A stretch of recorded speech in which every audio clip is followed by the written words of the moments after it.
Well, after about probably half a year owning this, well, just about 6 months, I'd say. Yeah, half a year. Finally starting to dig into the 7-horse Sattley.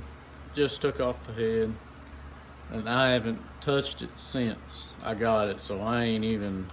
I think I might have sprayed some WD-40 on the piston and spun it over, and that was it. But now got the head off and looking at it, the exhaust valve was stuck on it. It had a big old pipe going up, and I was just wondering. Well, I wonder if rain got inside there, because I noticed I turned that stack. I just turned it and the threads down like that, and then water ran over. Oh man, that ain't good. So upon further inspection, I don't believe that's what happened because it was inside of a barn. Could be wrong, but it did look like the head gasket was leaking. Here's the cylinder. Like I said, it was leaking a little bit, and you can see where they have tried to put this the copper RTV on it, and the bore ain't the prettiest. 6-inch bore. I mean, it's a fairly large piston there. I mean, you can see it there. But like I was saying, the exhaust valve was frozen. This old shock dog. He's gonna be in this video, I guess. Exhaust valve is frozen right there. It's frozen open, and gonna try to tap that back in a little bit and see if it unsticks himself or whatever. A lot of them, you just give them a little tap and then they're good to go forever. But that Alice Chalmers right beside it there, maybe a little bit of bad voodoo after it, but its exhaust valve sticks.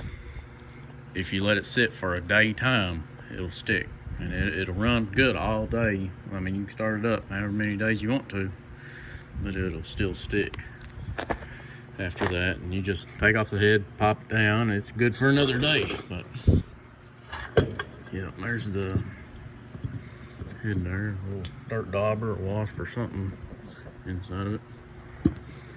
Don't turn cat. But yeah, what I'll probably do is just take a little hammer and give her a little tap there. And it's had some repair work going on here, which this is a very, very bad design, a very stupid design. It does not have a drain plug in the bottom, so pour coolant in it and hope it blends with the water real good. Well, yeah, the repair's already cracked, so you see it all the way down there. They probably just put some stick weld on it and called it good, but that repair's no good. This one, I can't tell. It looks good, but you can see some frosting and crap inside there as well. Other than that, I'm pretty sure cracks, brakes, and wheels. I don't believe there's any more on here. The ignition system here is going to be ran off this little trip lever and that little dude right there. So buzz cool it is for an ignition on this thing, because probably no way that I can find a mag bracket to go right there unless someone sees this video and has one sitting on the shelf. 1 in a million chances, but who knows. But she is a big old girl. She's the biggest flywheel is. Like I said, I've never touched it, never measured it or anything. I want to say about 3 foot flywheels or so. How hard is it to use a tape measure? Pretty hard, it looks like. Yep. Just a little under 3 foot. We had it unloaded with a front loaded tractor, and could never touch it myself. We just threw it in the bed of my truck with another front loader, and then had my great neighbor come over here and plop it down on this little dolly it came with.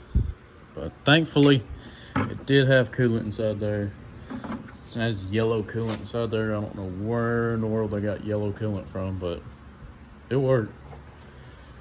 Tag. But she's a solid engine. She's turns over pretty good. She put oil in the bore, of course. And other than that, this is their little makeshift spark plug mag. What was the mag bracket there? I mean, they did a really good job on it.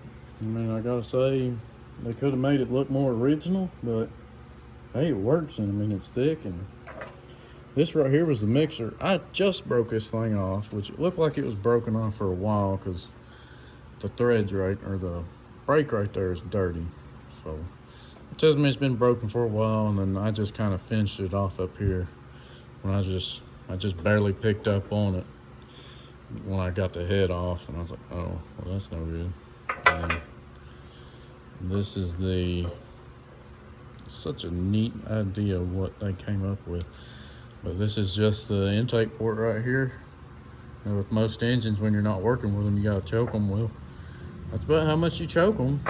And that right there's the gas mix, the fuel mix there. And this thing right here, for people that doesn't know about hit and misses, this would be the carburetor. So this would be the gas needle right here. They just sharpened up a piece of all thread, and I guess that was just their little handle on it. I'm gonna try to make something look better than that. Yeah, that oiler's in really nice shape there. It's got green oil in it. If anybody knows what it is, tell me, so I never get it.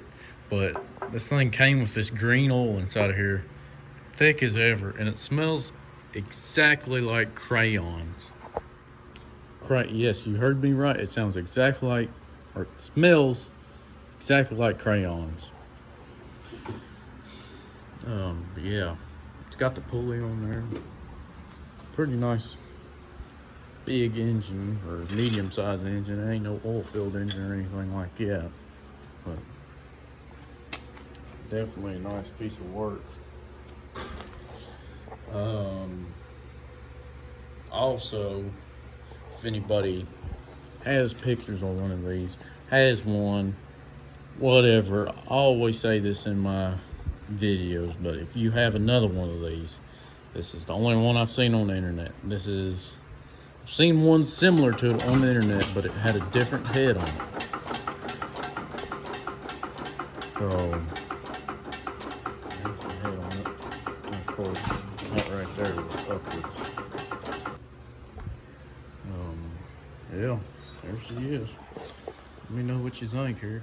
We're gonna try to unstick his valve real fast. We've got some WD-40 PB Blaster liquid wrench. My personal preference would be liquid wrench, but WD-40 is all I can find, and I don't feel like running all the way into town, so should work pretty good.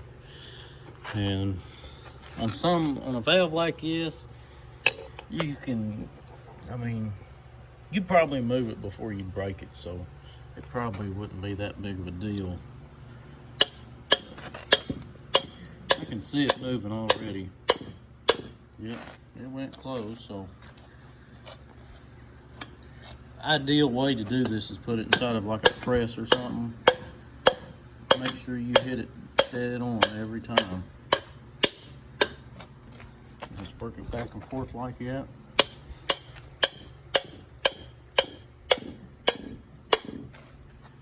Yeah, then eventually it'll clear up.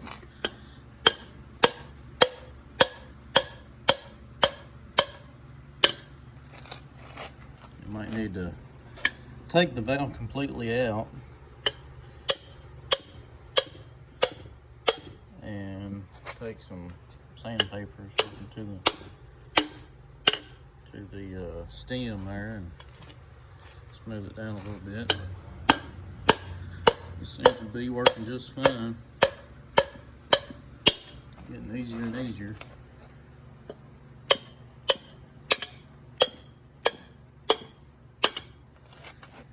I'll tell you what, we'll look at this thing and see how this will come off here. It looks like it just has a jam nut right there.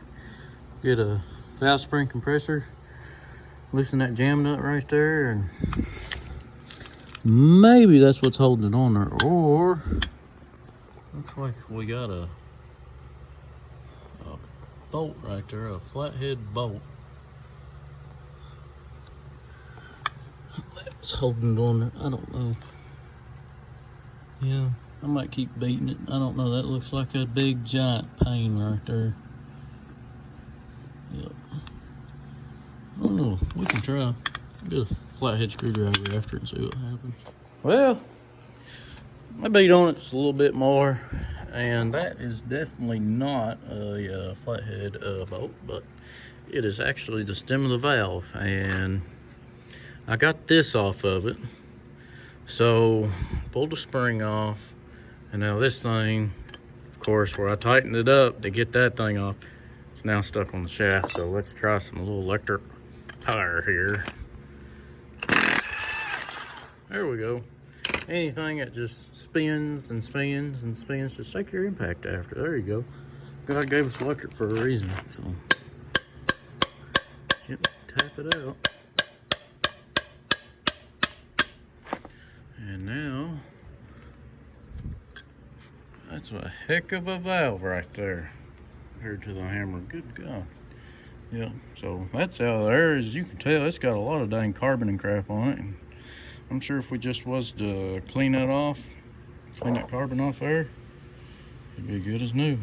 So let's come back and do it. Alrighty. So that's the best way to do these. I mean, this is in a hit and miss engine. It ain't like it's a dang 700 horsepower car. So I mean, anything will go with it. So the best way to do it is with the grinder with the wire wheel on it. Wearing your safety glasses and some gloves, unlike me, while you're doing this.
Upon further inspection, as I was cleaning this thing off, you can see little ridges on it. I don't know if you see it there, but you can see little ridges on it. And of course that. But right here is brass. So that tells me that someone had actually drilled out the valve that was in it. So I'm going to say that this was probably the original valve head, or whatever you call it. Or something there of similar size, and they made this and soldered it on there, threaded it, and made that little keeper on there. So that right there is just some old school ingenuity right there. That's amazing. Somebody's been out playing in the sprinkler. We haven't had rain in probably a week and a half, 2 weeks, and so it just walks up in it and then gets mad and runs back, just like he is now. Just standing in it. All right, now let's test fit this thing since we've cleaned it off there. We'll give it a shot of WD-40. Keep your work area clean and free of cat litter and debris and everything else that is inside this video. Oh man, so I'm gonna clean it anyway, so that's why I'm not too worried about it. Look at that, good as new. Just had a lot of carbon on the valve stem there. Yeah. Beats the heck out of hammering it, don't it? Well, I think we'll put this thing back together. Or probably not. I want to take both the valves out, clean it up, probably make a new head gasket for it. And that, so. And what you'd probably need to do too is run a reamer inside there for these what you would call valve guides, which I think this one just has been machined all the way out. But this one works good, and it's old hit and miss engine, so I ain't gonna worry a dang bit about it. So I might lap them a little bit, and that'd be it. I'll probably cut me a groove in it like that, or drill 2 holes in it for my good old-fashioned valve lapping tool. I'll show you that. Attention, this is not a drill. No, seriously, they're not drills, they're valve lappers. I actually made this little setup here for a Briggs & Stratton coat hanger, bolt, another bolt. And it spins one way, turns around, spins another way, stops, and it's not even 180s either. So this right here will always stop in a different place, and so it gets the full valve. This one right here has a correct head on it right here, and this would be for one of them that has the 2 little holes drilled in it like that. And of course that one doesn't because it's homemade. But what you would do is just probably use a small part on this one. We'll try to use this, but probably won't work because I ain't got the spring out on it. But just stick this right here on the part that's cut, and well, that might be a little bit stripped out, but it's supposed to turn one way, come back, turn the other way like that. So I know that this is no good, so wasted money. But anyway, this was just supposed to be an introductory video, and well, like always, it just winds up being anything. So there it is, 7-horse Sattley. That's the tank. It's like a brand new tank, man. It's in real nice shape. And of course the head right there. I'll do a video on lapping the valves on that probably. And probably one for the ignition. Feller I know who goes by Happy. A lot of people in Indiana will know him. Crazy guy, great guy though. He's